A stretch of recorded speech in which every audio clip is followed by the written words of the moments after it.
Hi. So how are you guys feeling? Yeah? Yeah? So let's get some energy and so if you guys are comfortable, let's quickly stand up and let's do a small exercise. So what you have to do is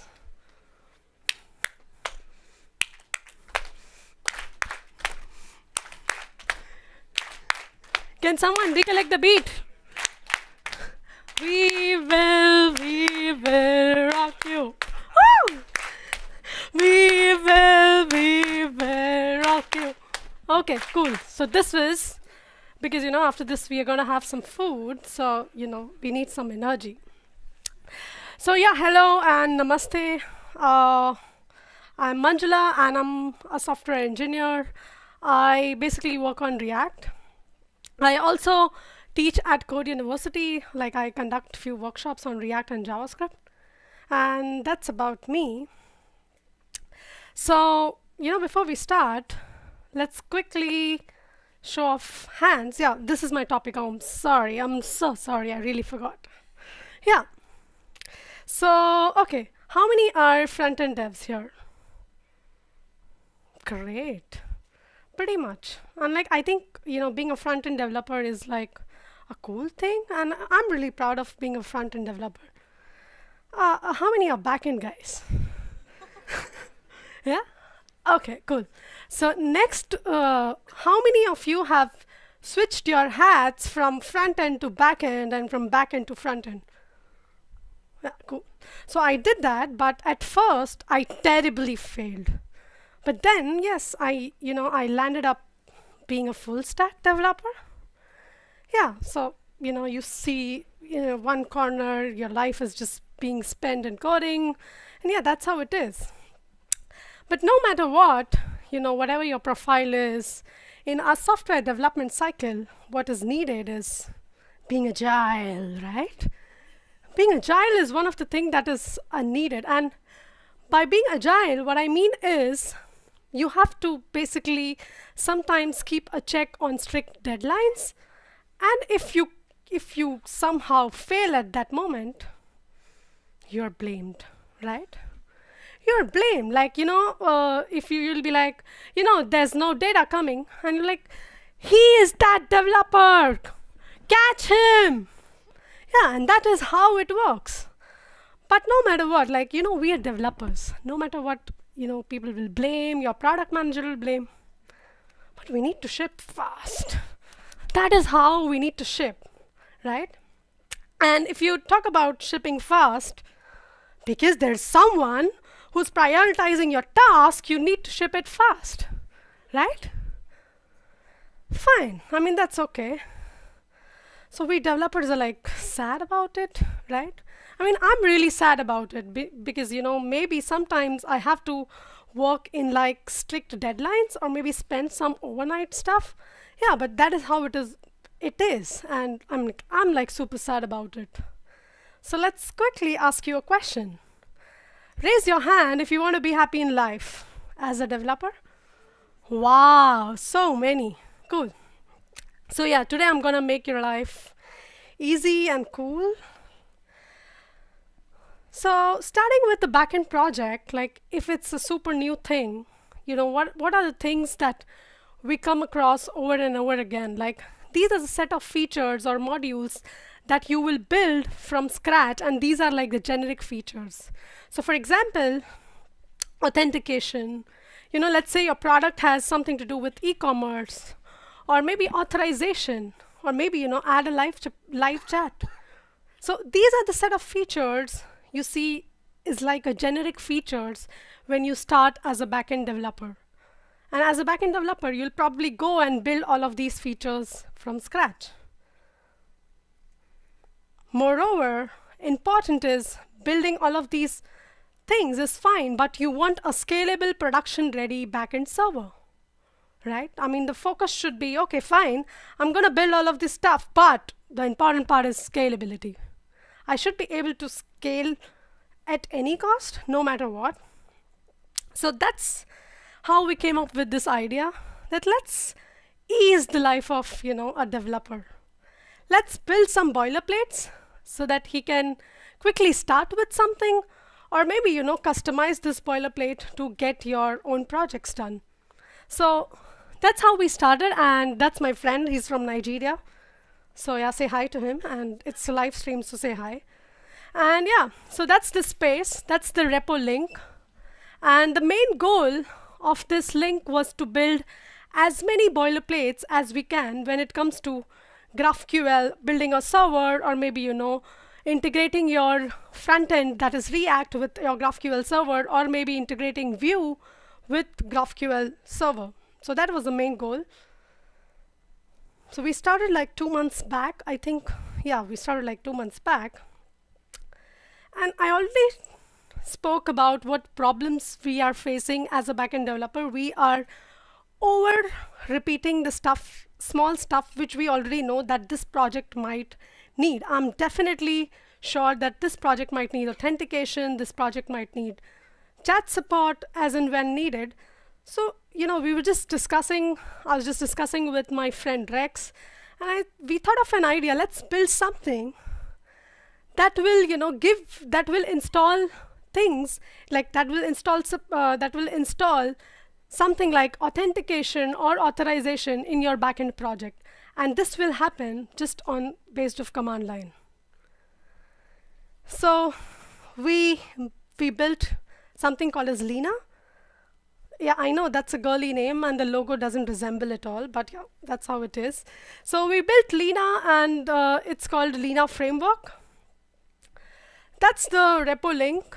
And the idea was to build something, as said, you can basically install very quickly. So what is Lena? So Lena is nothing but it's a GraphQL powered backend server, which will allow you to support certain features or modules in your app based on just writing one command line. That means if I want, hey, install a chat support, so I would just go and say install chat. So that is how your backend life will be much at ease, because these are the set of generic features which almost every other project uses them. So the best thing is it's built with TypeScript, so all the static type lovers are gonna love it. So yeah. And so what is Lena trying to solve? As said, what Lena is trying to solve is basically nothing but having all set of repetitive features getting done for you. And your focus is just on getting the unique things done. So that's how it is. So, as a developer, what you generally focus on is your unique stuff, but all of the generic features is out of the box given by Lena. By that I mean that it is easily pluggable and extendable as well. So let's say if you install some kind of chat support or SaaS support in your stuff, it is extendable, as well as whenever you want to remove it from the project, you can easily remove it. So this is still in the development stage, because we started really 2 months back, and the best part is we are going to release it in mid-March, and then we are hoping that people use it in their projects, and we will be open to feedbacks as well. So but until then, do start us, you can give us feedback. If somebody wants to contribute, also come forward and contribute. So where does it fit into is a question, but yes, that the solution is it's a hybrid full stack and backend framework. That means as a front-end developer, you could use it, and also as a backend developer, because the endpoint is still a GraphQL API. So there are some similar alternatives, but it's not exactly similar, but there are some sort of frameworks that are trying to do the similar stuff, but not in a way that Lena is trying to do. So there's Meteor, there's Vulkan, and there's Next.js. Vulkan is more importantly used like a GraphQL and React full stack framework, and Next is like a React framework.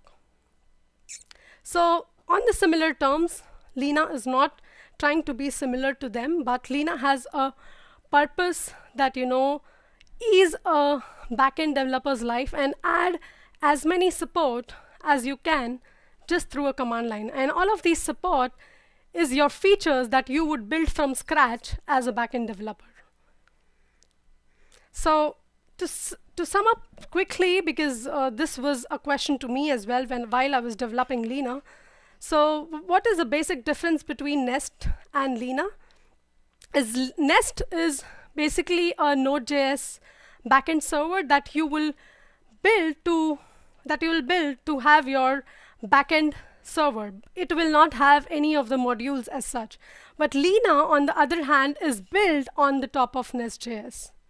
And it gives you support to add, chat support, or maybe if you want to add e-commerce support or authentication support on just writing, a command that will add or, remove support from your project.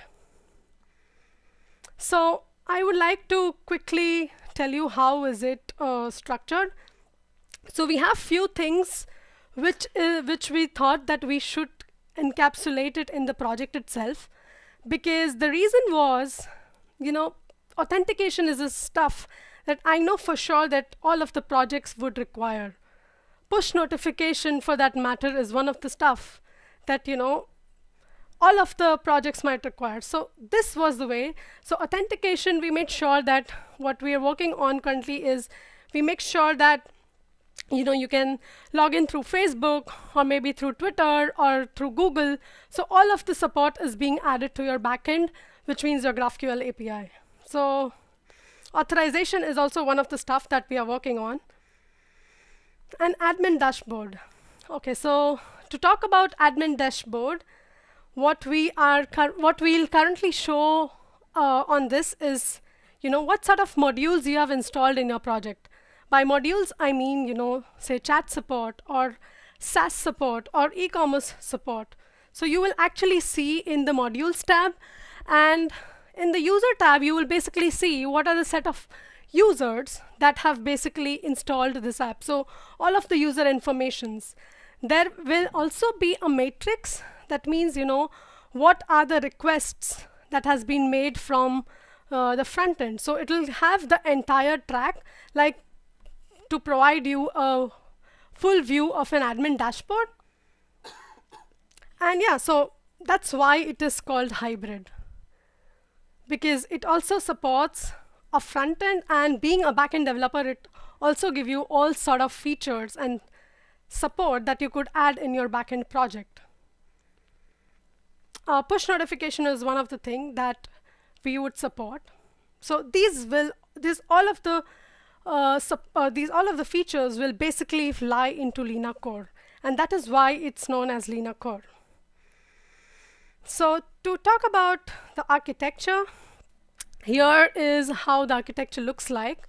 So since it's built up on Nest.js, you see that, we have extended it from the Nest.js, but it's divided into two parts, which means it has Lena core and Lena modules. So Lena modules are the set of features that will lie outside of the Lena project. And to support what all features it will support is, maybe, you want to have a support of SaaS in your project, or maybe, chat support in your GraphQL API, or maybe, a social feed support. So this will be altogether lying outside of the project, but all of the core things like authentication will still remain in the project. But there has to be a way so that you can install all of these modules in your project. But this is done via some sort of CLI that we'll see further in the slides. So I already spoke about the architecture. So Lena modules, there are some sort of modules like SaaSQL and ChatQL and social feed that we are planning to work on. Currently, what we are working on is ChatQL.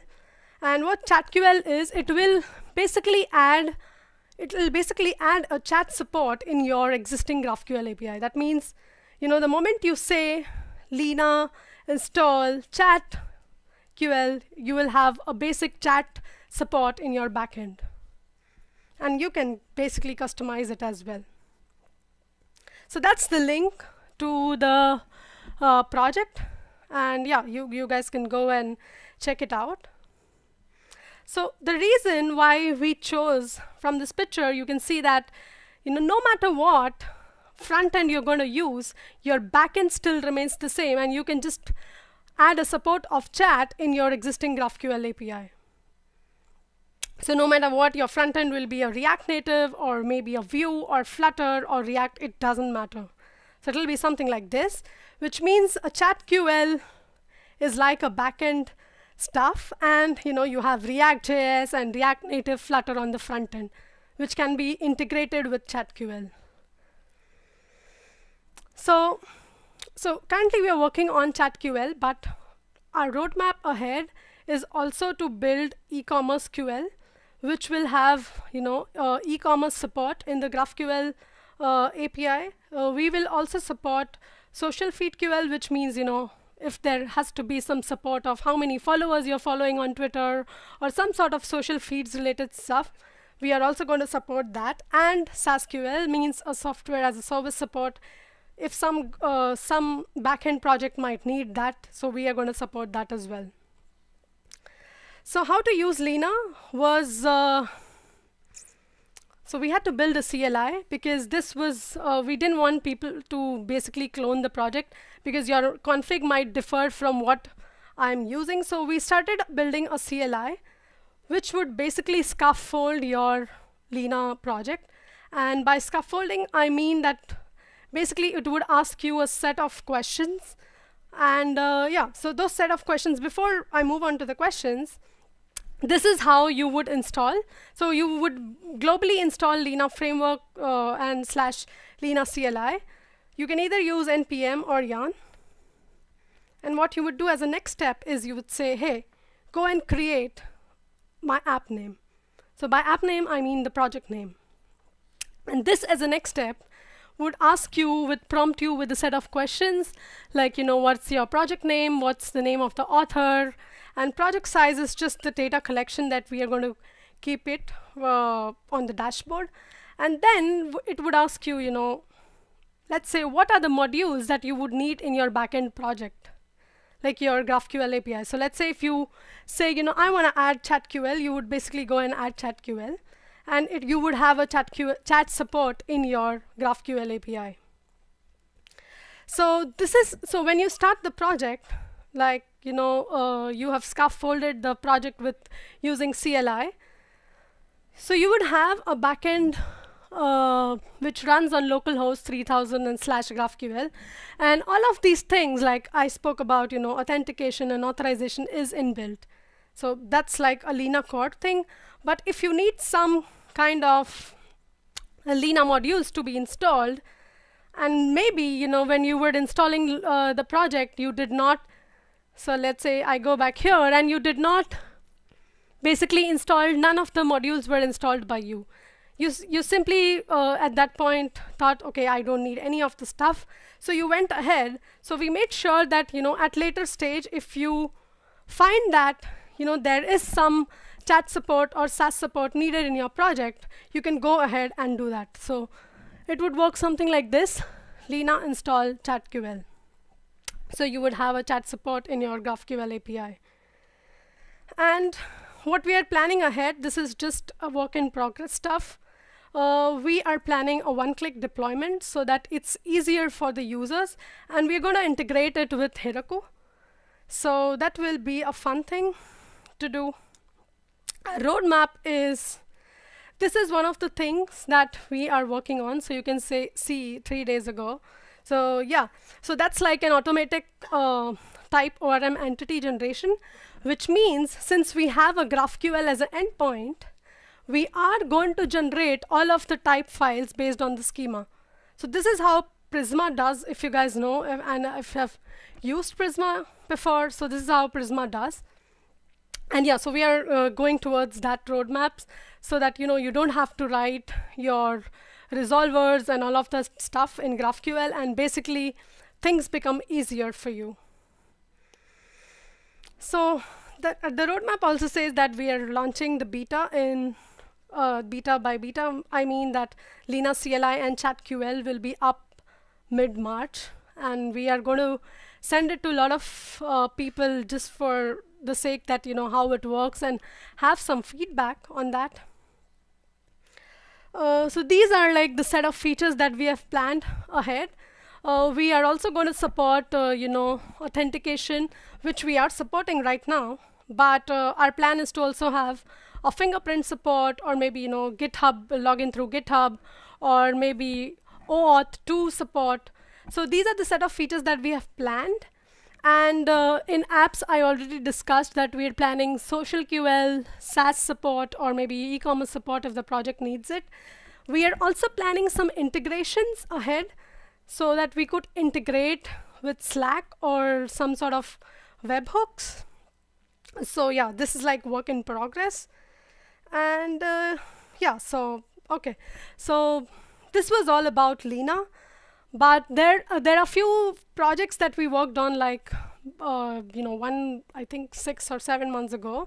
So if somebody is interested in knowing that how to build a GraphQL server from scratch, you could just go and look out at this repo, because I know it is terribly difficult when you start as a beginner, getting your stuff done, like starting your GraphQL server. So this uses Nest.js plus Prisma, and yeah, I mean, you can go ahead and check. So we also made sure we have some boilerplates for integrating React and GraphQL server. So it uses the same server that we have built here. So that's like React and GraphQL. We also made sure that Vue lovers are not sad about it. So we also made something for Vue that could integrate Vue plus the GraphQL server. And I mean, I did not spoke about all of these stuff because I already gave a talk in React Alicante. So you can just go, and this was like, in depth about whatever I spoke in previous 3 slides. So you can go and check it out.